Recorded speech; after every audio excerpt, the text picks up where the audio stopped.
इसीलिए ये कहा जा रहा है कि इंटरनेशनल प्राइस ऑफ ऑयल भी गिर रही है, काफ़ी गिर गई है, और आगे जो इम्कान है कि शायद ऑयल प्राइसेस, जो फ्यूल प्राइसेस हैं, ये गिरेंगी हमारे यहाँ। तो इस किस्म की जो मुश्किल वक्त था, मेरा ख्याल है वो ख़त्म हो गया है आम लोगों के लिए। अच्छा। अब जो मुश्किल वक्त मतलब जितना आना था वो आ गया है। अब जो मुश्किल वक्त आ रहा है वो अमीर लोगों के लिए आ रहा है, क्योंकि ये जो सारे टैक्स रिफॉर्म्स जो हो रहे हैं, अच्छा, ये हिट करेंगे अमीर लोगों को, जो कि हम कब से कम कह रहे हैं कि ये जब तक अमीर अपना सेक्रीफाइस नहीं करेंगे।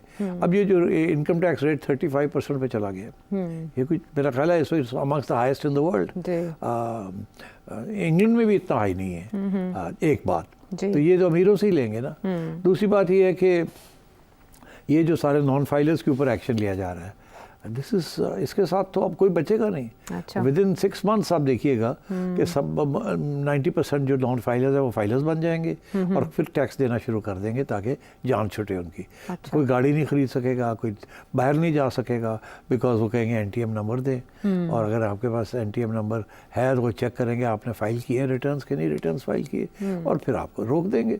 और इसी तरीके के साथ जो आपके अकाउंट्स के अंदर अरबों रुपए आते हैं जाते हैं, अच्छा। और आप फाइलर नहीं हैं, वो अब आप पकड़े जाएंगे, क्योंकि आप फाइलर नहीं हैं तो आप वो खर्चा नहीं कर सकेंगे। पैसे निकाल के क्या करेंगे, आप तो खर्च कर ही नहीं सकते वो पैसे, ना कारोबार के लिए, ना अपनी अय्याशी के लिए, ना घर बनाने के लिए, ना लैंड क्रूजर खरीदने के लिए, ठीक है ना ज़मीनें खरीदने के लिए, ना प्रॉपर्टी खरीदने के लिए। तो वो तो पहले अंडरग्राउंड इकोनॉमी में हिस्सा था, तो अब वो नहीं हो सकेगा। अच्छा। तो ये कुछ अरसे के लिए तंगी होगी अमीरों को। फॉर एग्जाम्पल प्रॉपर्टी प्राइसेस सारे पाकिस्तान में गिर गई हैं। क्यों? डिफेंस में लाहौर में चले जाएं 40% प्राइसेस गिरी हुई हैं प्लॉट्स की। कोई खरीदने के लिए कोई तैयार नहीं है। क्यों? एक तो ये कि आप दिखाने पड़ेंगे जो पैसे आप जिससे खरीद रहे हैं कहाँ से आए। अगर आप नॉन फाइलर हैं तो आप खरीद ही नहीं सकते। अब फिर आप फाइलर बन के जब खरीदते हैं तो सारा रिकॉर्ड आ जाता है सामने इनकम टैक्स अथॉरिटीज़ के। तो अब ये वक्त लगेगा प्रॉपर्टी प्राइसेस को बढ़ने में। अभी लोग चुप करके बैठे हुए हैं देखने के लिए कि यार ये आगे कहाँ जाएगा, कितने हद तक ये गवर्नमेंट सीरियस है, नहीं सीरियस, क्या होगा। मगर जब ये लगेगी ना इनको, जब लेने जाएंगे कुछ या करने जाएंगे तो हो नहीं सकेगा। फिर जाके ये रियलाइजेशन होगी कि अब फाइनल बनना पड़ेगा और डिक्लेरेशंस करनी पड़ेंगी। तो मेरा ख्याल है ये साल लग जाएगा, आहिस्ता आहिस्ता लोग आएंगे इसकी तरफ, शुरू में नहीं आएंगे। तो अगर तुमने कोई बाय द वे तुम तो फाइलरों को प्रॉपर्टी खरीदनी है तो ये अच्छा वक्त है खरीदने का। अच्छा, नहीं बेचनी है फिर तो कोई खरीदने के तैयार नहीं है। ये अच्छी खबर नहीं है, लेकिन अच्छी खबरों में ये मुझे बता दें कि क्या इस डील का मिलना और IMF प्रोग्राम का आना इस हुकूमत की पायदारी की गारंटी समझी जा सकती है?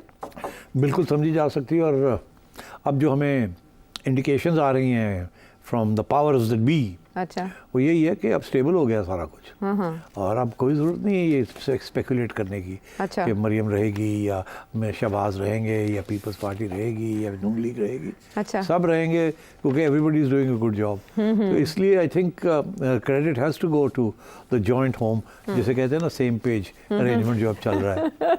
लेकिन इसके इम्तिहान और भी हैं। जो IMF की शराइत हैं उनमें से आपको पता है कुछ ऐसे मामलात हैं जिस पर Pakistan Peoples Party on board आने को तैयार नहीं थी। वो क्या थी? निचकारी का program, NFC award, there are so many other things जो वो अभी आई नहीं ना, सुबह के मामलात। हाँ जी, वो अभी नहीं ना आई। अच्छा, वो जब अभी कह रही है ना, IMF कह रही है कि NFC अवार्ड को भी रीनेगोशिएट करें, वो पीपल्स पार्टी नहीं करेगी, फिर वो कभी भी नहीं करेगी। तो फिर क्या मतलब है, as long as the overall targets are being met, तो एक्सप्लेन किया जा सकता है कि इतना आसान नहीं है, ये हमारी एक फेडरल कॉन्स्टिट्यूशन है and we have to take these people along. छोटी मोटी कंसेशंस हो सकती हैं इधर उधर, बट क्या कि सारे NFC अवार्ड को खोल दिया जाए, मेरा ख्याल है Peoples Party would rather sit in opposition than agree to something like that, because that is the main source of their income, and how Sindh को उन्होंने स्टेबल करके रखा हुआ है, बिकॉज पैसा काफ़ी आ जाता है फेडरल गवर्नमेंट से, और वो आराम से खर्च करते हैं और आराम से साइफन ऑफ भी करते हैं जो करते हैं, और काम चल रहा है। अच्छा। और इसी तरीके के साथ वोट्स भी पड़ते हैं। हाँ। तो everybody is happy in Sindh. अच्छा, तो KP गवर्नमेंट के भी तहफ़्फ़ुज़ात इससे रिलेटेड सामने आ रहे हैं आहिस्ता आहिस्ता करके।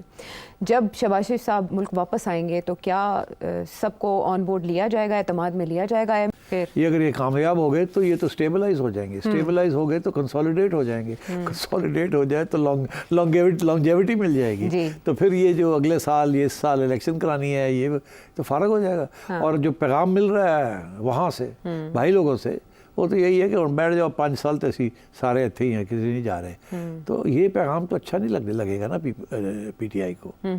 वो तो इस इंतज़ार में थे कि ये फेल हो जाएंगे, IMF आएगा नहीं, डिफ़ॉल्ट हो जाएगी और अमेरिका जो है वो आके ठाप लगाएगा और ये होगा और वो होगा। वो तो नहीं होने जा रहा।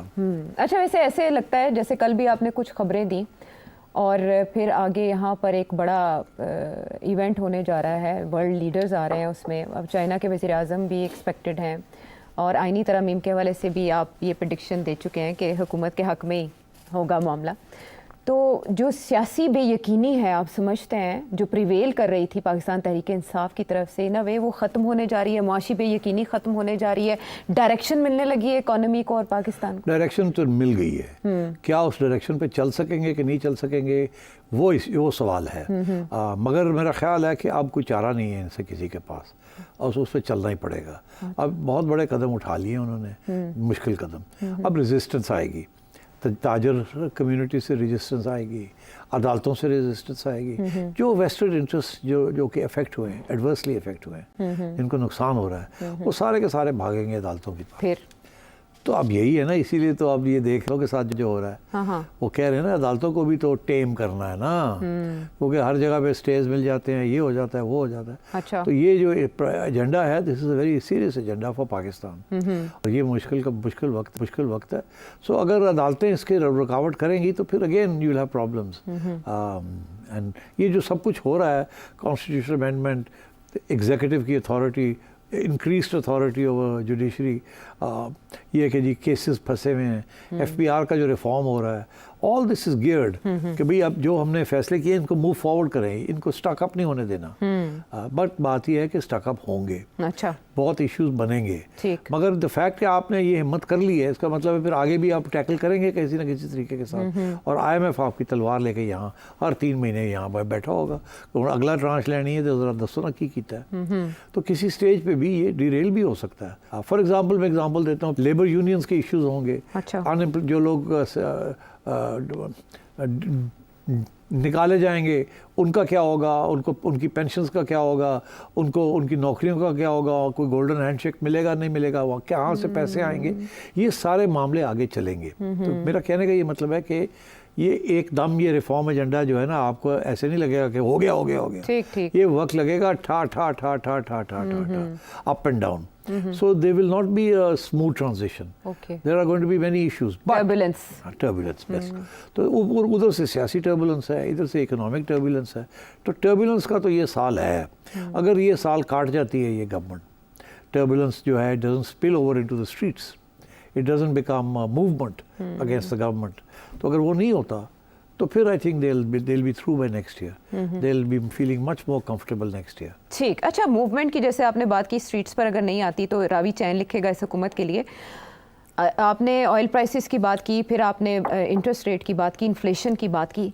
ये आम आदमी तक कितनी देर में रिलीफ पहुंचेगा? उसके बाद ही किसी किस्म के चांसेस हो सकते हैं ना स्ट्रीट मूवमेंट? आप सही कह रहे हैं। आम आदमी को जो डज लगनी थी ना, जो ठाप लगनी थी, वो लग गई।